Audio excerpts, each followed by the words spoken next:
Okay class, welcome to the channel Maths Concept Academy. अगर आप channel पे नए हैं तो प्लीज़ चैनल को सब्सक्राइब कीजिए ताकि मैं जो मेहनत कर रहा हूँ मुझे इसको रिकॉग्निशन मिल सके, मतलब मुझे लगे कि मैं मेहनत सही डायरेक्शन में कर रहा हूँ। चलो, तो आज मैं आपके सामने एक टॉपिक लेके आया हूँ जिसका नाम है रेशियो एंड प्रोपोर्शन। तो क्लास में बार बार कह रहा हूँ, चाहे आप किसी से पढ़ रहे हो, कहीं पढ़ रहे हो या फिर ना पढ़ रहे हो, अगर आप मेरी वीडियो रेगुलर देखते हो या फिर मेरी सारी वीडियो मैथ के देख लेते हो, तो कोई भी एग्जाम हो, चाहे एसएससी सीजीएल हो या फिर कोई टीचिंग एग्जाम हो या फिर कोई भी एग्जाम हो जिसमें मैथ्स आता हो, आपको बहुत बहुत बहुत हेल्प मिलेगी। ठीक है, तो चलो स्टार्ट करते हैं रेशियो एंड प्रोपोर्शन। तो सबसे पहले क्लास में रेशियो का मतलब बताते हो क्या होता है। जैसे मान लो रवि के पास 100 रुपये हैं और मान लो निशा के पास 150 रुपये। अगर मैं कहता हूँ रवि और निशा के पास कितने रुपए के अनुपात निकालूं, तो 100/150 तो 2/3 तो आ जाएगा 2:3। अब समझना मैं आपको यहाँ से क्या समझाने की कोशिश कर रहा हूँ। मैं समझाने की कोशिश कर रहा हूँ कि रवि अनुपात निशा आया 2:3, मतलब रवि 2 निशा 3।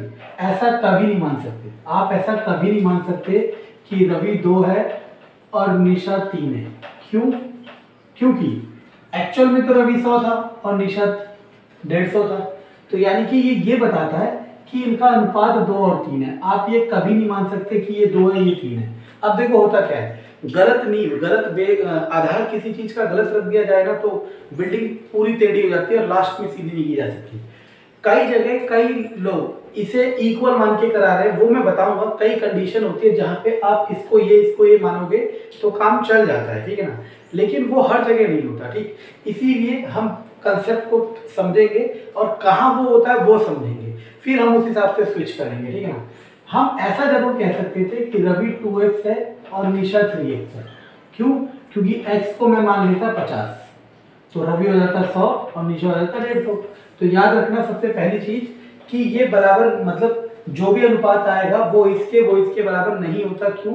क्योंकि अनुपात हमें वो देता है कि किस रेशो में चल रहा है, ये कभी नहीं देता कि उसके बीच का नंबर क्या है। ठीक है क्लास, तो पहली चीज सबसे जरूरी ये। चलो अब एक और चीज समझते हैं। जैसे मान लो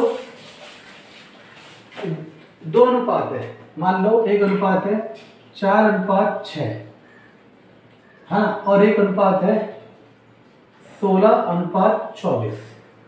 अब आपसे पूछा जाएगा कि क्या ये दोनों अनुपात बराबर है कि नहीं है, क्या अनुपात बराबर है कि नहीं है। इसके बहुत तरीके हैं। क्या आप इसकी गुणा इससे कर दो, इसकी गुणा इससे कर दो, अगर बराबर आ रहा है तो हाँ बराबर है, और नहीं आ रहा तो नहीं है। या फिर एक और तरीका था कि आप इसे सबसे छोटा, मतलब लोएस्ट फ्रैक्शन में, सिंपलेस्ट रेशियो में चेंज करो।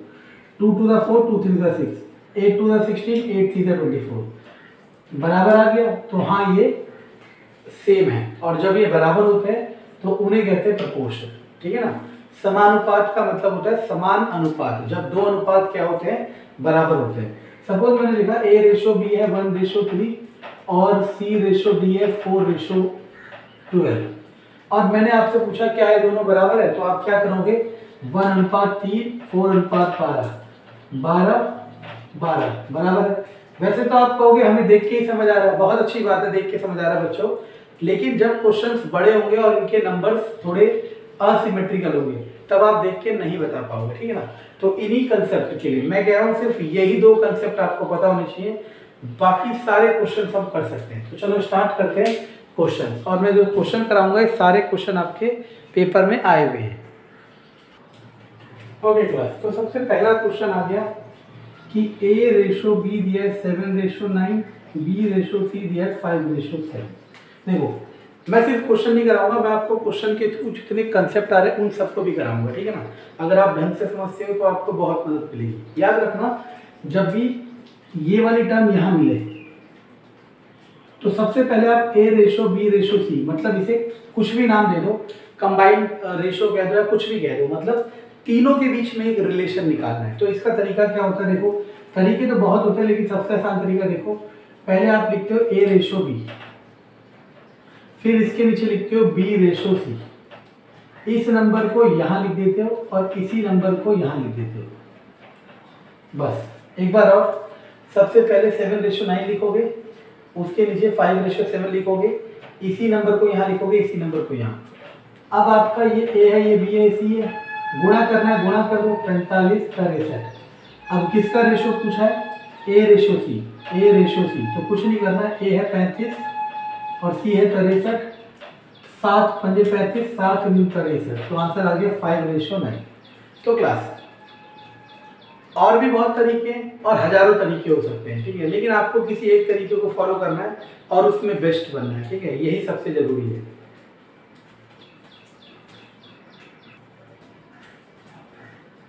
ओके क्लास, तो देखो x = 1/3 ऑफ y, तो x/y = 1/3, यानी कि x रेशो y 1:3। अभी हम ये सब लिख रहे हैं क्योंकि आपको समझा रहे हैं, जब आप सीख जाओगे, आपको आता है, तो आप डायरेक्ट ये लिखना, ठीक है ना। इसी तरीके से y = 1/2 ऑफ z। अब मैं z ऐसा क्यों बनाता हूँ? क्योंकि क्लास हमने एक टॉपिक पढ़ा था अपनी पढ़ाई में जिसका नाम था z ट्रांसफॉर्म। उस z ट्रांसफॉर्म में क्या होता था, एक पेज में कम से कम 100 या 150 z एक साथ लिखने पड़ते थे, उसमें z ही आता था और कुछ नहीं आता था। तो मेरा z 2 सा बनने लग गया था, तो इसलिए मैंने z ऐसा बनाना शुरू कर दिया, इससे कोई लेना देना नहीं है आपका, ठीक है ना, = 1/2। तो y रेशो z, फिर मैंने कहा पहले ये दोनों सेम होनी चाहिए, याद रखना, ये कंडीशन याद रखना, इसका लास्ट इसका पहला सेम होना चाहिए, ठीक है ना। तो पहले 1:3, फिर 1:2, इसी को यहाँ लिखेंगे, इसी को वहाँ लिखेंगे, x y z, तो क्या आ जाएगा 1 3 और 6। अब क्लास मान लो वो पूछ लेता है x रेशो z, तो आप लिखते हैं 1:6। मैं यही कह रहा हूँ, अगर आप पूरा सीखते हो ना किसी भी चीज को, तो आपको कभी दिक्कत नहीं होगी, लेकिन जब आप अधूरा सीखोगे तो उसको पूरा करने के लिए फिर कभी ना कभी दोबारा सीखना पड़ेगा। क्लास, तो उसने कहा 2 नंबर के का रेशो 3 और 8 है, मानो एक नंबर ए एक नंबर बी, अनुपात है 3 और 8। तो मैंने कहा था a = 3 और b = 8 नहीं होता है, तो हम क्या लेंगे, a = 3x, b = 8x number, इनका डिफरेंस है 115, तो बड़े में से छोटा घटाएंगे, बराबर 115, 5x = 115, x = 115/5, 5 × 10 5 × 15, x आ गया। अब वो क्या कह रहे हैं, स्मॉलर, तो 3x होगा, तो 3 × 23 दैट इज 69। अब आप कहोगे कि भाई हमने तो ऐसे पढ़ा है, कैसे कि a = 3, b = 8, दोनों का डिफरेंस 5 और 5 किसके बराबर है, 115, तो 1 किसके बराबर है, 23, तो 3 किसके बराबर होगा, 69। अब आप खुद सोच के बताना, ये और ये सेम ही तो है, लेकिन ये वाला कहीं पे जाके रुकेगा, क्यों? क्योंकि अभी क्या हो रहा है आप समझ लीजिए, अभी इन्हीं 2 नंबर को लेके चल रहे हैं और वही आ रहा है, अगर इनका रेफरेंस किसी और से लिया जाएगा तो ये तरीका अटक जाएगा, तब वो x लेके चलेगा। अब आपको देखना है कैसे करना है, मैंने दोनों तरीके कर दिए। ओके क्लास, तो देखो यार कुछ 4 नंबर है, 1:2:3:4। अब वो कह रहा है कि 16, मतलब सबका सम 16 है, तो पहला x, दूसरा 2x, तीसरा 3x, चौथा 4x, इन सबका सम कितना है, 16। तो 3 6 10, कैसे 4 3 7 2 9 और 1 10, 10x = 16, x = 16/10, यानी कि 8/5 आ गया x। अब वो कह रहा है पहले वाले और चौथे का सम बताओ, पहले वाला आएगा चौथा आएगा, तो यानी कि पहले वाला था x, चौथा था 4x, इन दोनों का सम 5x और x की वैल्यू आप निकाल चुके 8/5, तो आंसर आ जाएगा 8। वैसे करोगे तब भी वही है, ये आएगा 10 = 16, 1 = 16/10, 4 और 1 5, 5 = 16/10 गुणा 5, 5 दूनी और 2 8। तो कैसे भी करो दोनों सेम है, कैसे भी करो दोनों सेम है, बस देखने का नजरिया है, ये कंसेप्ट है, ये कंसेप्ट को थोड़ा सा मिनिएचर फॉर्म में करके थोड़ा टाइम सेविंग तरीका है। देखो क्लास, इसमें क्या दे रखा है आपको, x रेशो y दे रखा है और ये पूछ रहा है, तो x रेशो y दिए 3/1।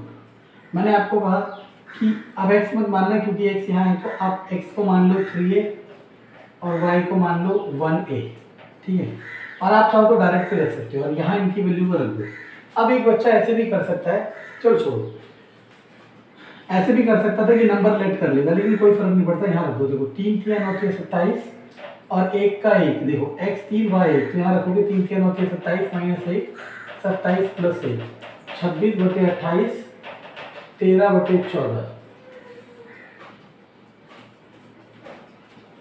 तो देखा, पहले कंसेप्ट पता होना चाहिए, उसके बाद आप उसके ऊपर वाली लेयर पे चलो। ओके क्लास, तो देखो 2 की पावर 1.5 डिवाइड बाई 2 की पावर 0.5, 1.5 होता है 3/2 और ये होता है 1/2। आपको पावर एंड एक्सपोनेंट का रूल पता है कि a की पावर x अपॉन a की पावर y, तो हो जाता है a की पावर x माइनस y। तो यानी कि 2 की पावर 3/2 माइनस 1/2, तो क्या आ जाएगा 2 की पावर 1 और नीचे कुछ नहीं तो 1 लिख दिया, तो 2/1, दैट इज 2:1। तो इसमें क्या करा, पावर मतलब रेशो में पावर एंड एक्सपोनेंट के रूल को इनबिल्ट कर दिया और एक नया क्वेश्चन फॉर्म कर दिया। ओके क्लास, तो ये कॉइन प्रॉब्लम है। कॉइन प्रॉब्लम दो तरीके से कराई जा सकती है, एक तो रेशो वाले तरीके से और एक डायरेक्ट कंसेप्ट से, ठीक है ना। तो हम रेशो वाले तरीके से सीखते हैं क्या होता है, और ढंग से सीखना। कॉइन प्रॉब्लम बहुत बार पेपर में आ चुकी है। तो देख, अब सुनो मैं ये करूँ, उसने कहा 378 टोटल कॉइन है। टोटल कॉइन कितने, 378, जिसमें से 1 रुपया, 50 पैसा और 25 पैसा की वैल्यूज है। देखो इसमें दो ही केस होते हैं, या तो वैल्यूज बोलता है या फिर नंबर्स बोलता है। दोनों में अंतर आपको पता होना चाहिए। नंबर का मतलब सिक्कों की संख्या है और वैल्यूज का मतलब उनके रुपए। तो इसने कहा 1 रुपये वाले के 13 रुपये हैं, 13 रेशो, तो ये 11, ये 7। आप सुनते रहे ना। तो अब समझना, अगर 1 रुपये वाले सिक्के 13 रुपये बन रहे हैं, 1 रुपये वाले सिक्के 13 रुपये बन रहे हैं, तो एक्चुअल में वो कितने सिक्के होंगे, 13 ही सिक्के होंगे।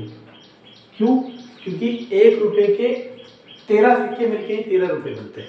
दूसरी चीज, अब 50 पैसे के सिक्के 11 रुपये बन रहे हैं, तो कितने सिक्के रहे होंगे, 22, क्योंकि 50 पैसे के 2 सिक्के मिलके 1 रुपया बनता है। 25 पैसे के सिक्के मिलके 7 रुपये बन रहे हैं, 25 पैसों के सिक्कों की वैल्यू 7 रुपये हो गई। तो बच्चों 1 रुपये में 4 25 पैसे होते हैं, तो 7 रुपये में 28 25 पैसे हुए। जिसको ये समझ आ गया तो समझना। अब जनरली क्वेश्चन में क्या होगा, ये कॉइन्स के नंबर के रेशो देगा तो हम ये निकालेंगे, और ये देगा तो ये निकालेंगे, यही क्वेश्चन चलता है। ये आपको रेशो आ गया कॉइन्स का, लेकिन कॉइन्स टोटल कितने, 378। अब आपको किसके कॉइन निकालने, 50 पैसे के। देखो अब यहाँ से मैं आपको दो तरीके सिखाता हूँ, दोनों सही है, आपको जिससे करना है उससे कर लेना। देखो 50 पैसे के कॉइन निकालने, तो सबसे पहले तो वही, इन सबको जोड़ो, 28 और 12 50, 63 इक्वल टू 378, तो 1 इक्वल टू 378/63। और किसके पूछ रहा है, 50 पैसे के। 50 पैसे के कौन है, 22, तो 50 पैसे के हो जाएंगे 378/63 इंटू 22। अब इसे डिवाइड करो 7 से, 7 में 63, 7 में 35, 35 7 चौक 28, 9 6 54, 32 132। तो एक तरीका तो ये हो गया, ठीक है ना, जो हमने अभी तक पढ़ा था।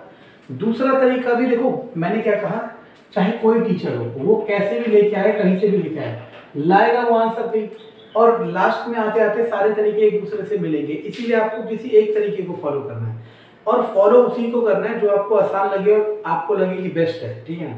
अब सुनना मैं क्या कह रहा हूँ। दूसरा तरीका यह था कि 50 पैसे वाले निकालने थे, तो 378 को ऊपर रखते, 50 पैसे के सिक्कों को नीचे रखते, बटे में सबका सम। तो अब आप देखो ये और ये दोनों सेम आ गया। क्या तरीका है, जब आपको सबका रेशो दे रखा हो और किसी एक की संख्या पूछे, चाहे कोई क्वेश्चन हो, तो टोटल को लिखना है, गुणा करना है उसको जिसके बारे में पूछ रहा है, और बटे में रखना है, अपॉन में रखना है सबका सम। ये एक नया तरीका है, ठीक है क्लास। ओके क्लास, तो पता नहीं क्यों वीडियो इंटरप्ट हो गई थी, चलो कोई नहीं। तो 1 रुपया, 50 पैसा, 25 पैसा, इसके सिक्के, और टोटल सिक्के हैं 175, टोटल कॉइन है 175। इसने कहा सबकी जो वैल्यू है वो सेम है। वैल्यू का मतलब होता है अमाउंट। मान लो ये 5 रुपये है, तो ये भी 5 रुपये होगा, ये भी 5 रुपये होगा, ऐसा कह रहे हैं। मान लो ये 10 रुपये है, तो ये भी 10 रुपये होगा, ये भी 10 रुपये होगा। लेकिन आपको तो नहीं पता ना कि क्या है, तो आप अपने आप से मत मानना, हालांकि मैं इसे लेट करके भी करा सकता हूँ और लोग करा रहे हैं, ठीक है ना, ऐसा कोई जादू नहीं है। लेकिन मैं क्या कह रहा हूँ, 36 चीज़ें सीखने के बजाय एक चीज़ सीखो और वो सही होनी चाहिए, ठीक है ना। सुनना, हमने मान लिया ये x रुपये, ये भी x रुपये, ये भी x रुपये। अब मान लो 5 रुपये होते तो कितने सिक्के होने पड़ते? 5। तो x रुपये के लिए कितने सिक्के होंगे? x, क्योंकि 1 रुपये का 1 सिक्का, तो 5 रुपये के लिए 5 सिक्के।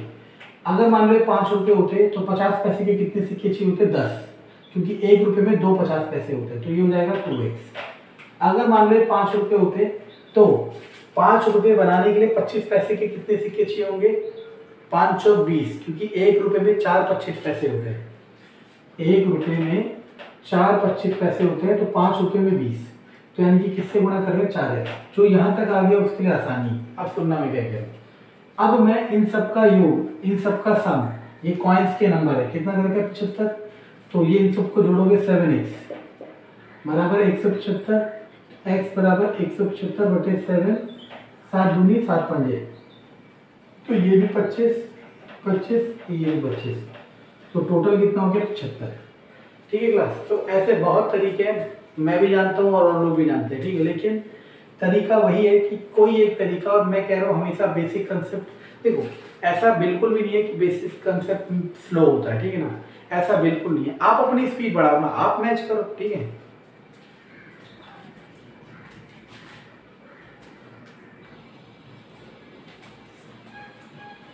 ओके क्लास, ये क्वेश्चन इनकम एक्सपेंडिचर और सेविंग का होता है और बहुत बार पेपर में पूछा जाता है। होता बहुत आसान है, लेकिन थोड़ी सी गलती की वजह से गलत हो जाता है, तो हम सीखते हैं सही तरीका, ठीक है ना। चलो, उसने कहा अमित है और वीर है, इनकी इनकम का रेशो ये, मतलब अमित की इनकम 3x होगी तो वीर की इनकम 2x। अब दोनों का एक्सपेंडिचर इतना है और बचत कितनी है? 100।